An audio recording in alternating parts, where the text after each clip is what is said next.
And I remember in one of your interviews, it might have been Comedy Hype, you talked about people's approach when dealing with someone with a gun. True. Right? If a guy in your neighborhood has a gun on him, you say, hey, man, however you want it to go, I'm good. We got no problems. I'm going to stand down. But a lot of people, when they deal with a cop with that same type of gun, they will try to actually aggravate the situation. Sure. Can you talk about that? Well, what I was saying is you have to understand the game. Mm-hmm. And the game is that person, that cop, he's nothing but an Uber driver.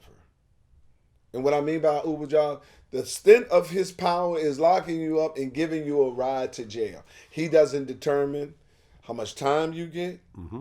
He does not determine if you're going to stay in jail.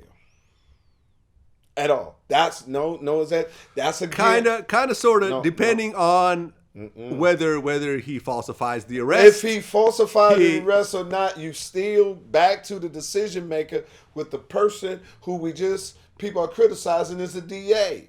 Okay. So when you come to the DA, that person have to sit here and say, he charged me that. If he put all of this, then the person who's supposed to, previous what I said earlier, that's supposed to represent you, your lawyer said, no, this is fraudulent, this is, and at the least you get bail. My point is, if you look at a comp as just an Uber driver, then your attitude is the extent of his true power he can do is take your life, but you have to get caught in the thing called he was fearing for his life. Mm-hmm.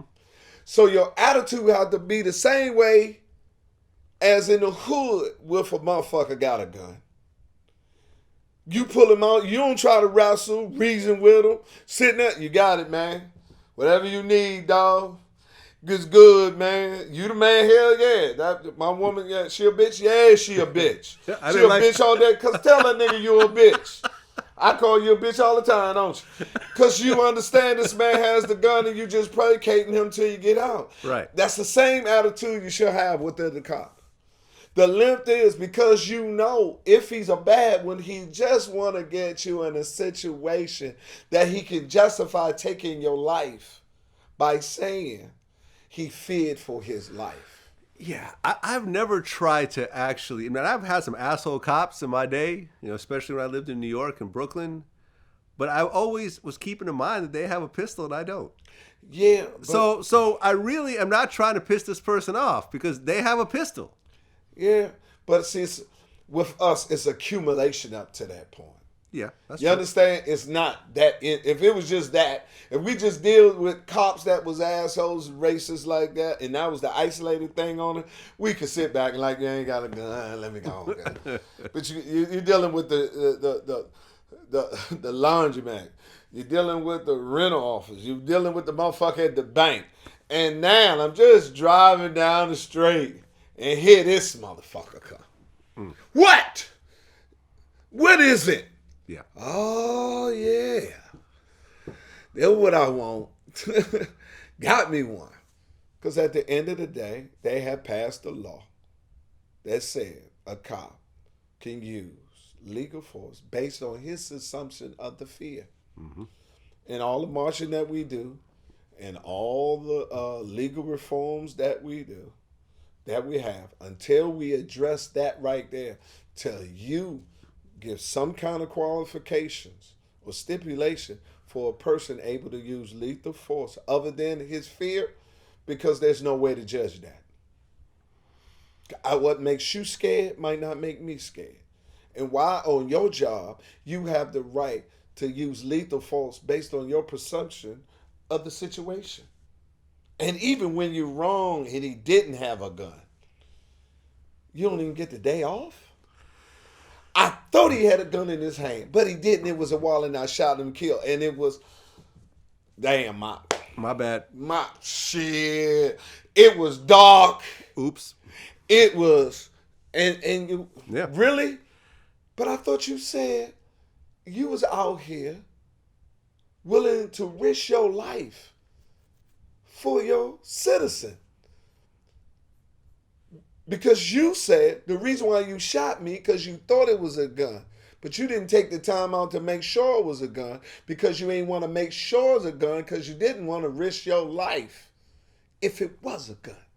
So you telling us we're not worth it because you didn't even make sure. Because if you made sure, you wouldn't have shot him. Mm-hmm. But you assumed that it was, so you did. But why you do it in your justification? I thought it was, and I feared for my life. But then you're going to come in our community talking about y'all ought to be grateful for the fucking protection that we do for y'all because we're out here risking our lives. You risk your life for the people who look like you. You risk your life running in a building that's on fire. You'll risk your life to dog and water on here, but you won't risk your fucking life to make sure that a 13-year-old boy got a fucking BB gun instead of a real gun? Yeah, Tamir Rice. Yes. And you want us to sit here and just say that's it. And then you get mad at us because we say we want to defund the motherfucking police because I pay taxes. Not saying defund you. You need more training. Yeah, I mean, the Tamir Rice thing, I kind of feel like the fact that a bigger deal wasn't made over that. It was. But it was Ohio. Yeah. You had a prosecution, the rest of it. What can the fuck can we do?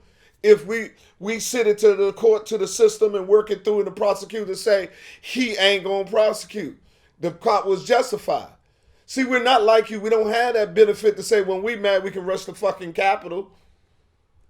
Because we know if we go here and rush the motherfucking prosecutor office and say we don't like the decision of a system that you put here, but we had to accept it, and we rushed it and thought it was wrong, you would have shot every one of us in that motherfucker.